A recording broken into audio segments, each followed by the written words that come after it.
Hello, my name is Alala, and I'm doing my recording a little different. I hope that is acceptable.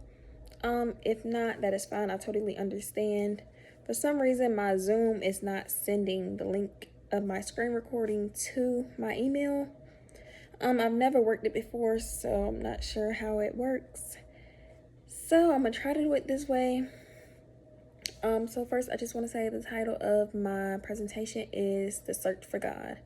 And it has a whole bunch of O's because I find it interesting that different colors, different races, different genders, old, young, is searching for God. We're always searching for someone to look up to, someone to look over us. We're always, God is something, or God is someone who we hear about from a very young age.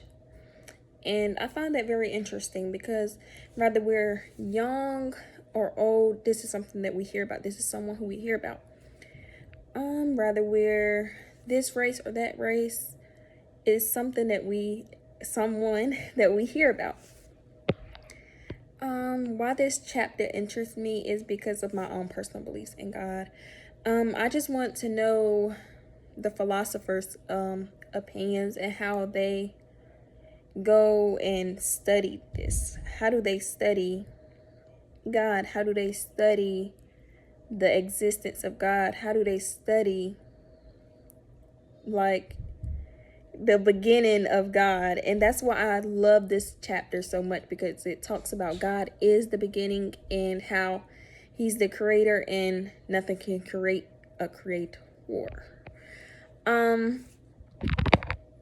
Next is I want to talk about what shaped my personal views, challenges, hardship, and friendships. That's why I have a picture from when I was younger, from when I was middle until my age now. So when I was younger, I always liked going to church. I don't think I was really learning anything. I just liked going to church with my grandma. I just liked the environment. I liked the singing. I liked the preaching. I loved everything about it. And I don't think that I necessarily knew the concept of God, but I knew that I loved God and I knew that I loved church. So the middle picture that you see, I was in 8th grade. That's when I kind of didn't go to church anymore.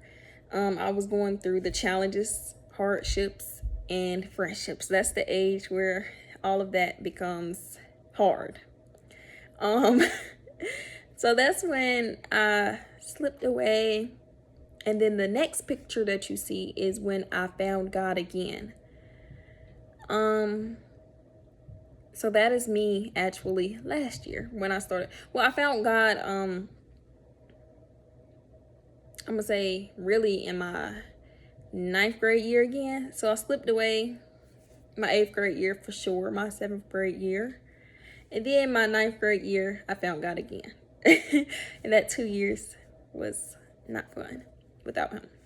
But my 9th grade year, I found him again. I started going to church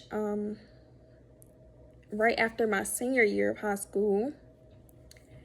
And that's that last picture that you see is when I found God again. Or a picture that I have when I found God again, because I found him before that picture. But we also are going to move on to the question I found interesting.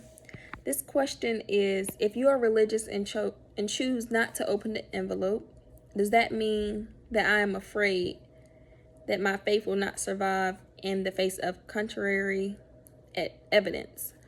So the hypothetical question was, if someone had an envelope that had the answer if God was real or not, would I open it? And I chose no, because I feel like I'm strong enough in my faith that I already know the answer. I feel like I'm confident in my faith enough. I think that I'm confident in my faith enough to already know that I don't have to open something to know if he's real or not. You know? Like, I don't think that I will open it. I don't think that I would want to open it. And the conclusion is religion and science. And some Christians don't like science. I love science because some science backs up that religion and God, Jesus Christ, is real. Some scientists accidentally prove it and they don't want to prove it, but some of this stuff is just genuinely God.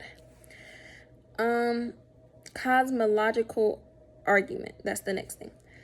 The cosmological argument was that every cause do not have to have a cause. Every cause do not have to have a cause. And I love that. I'm going to say that forever now, because at first I had no way of explaining it, but that helped me know exactly how I feel now. And that actually helped me realize every cause don't have to have a cause. Every creator don't have to have a creator, because they are the creator. But thank you for watching my video. I'm sorry if you could hear the bumping and stumping that was upstairs.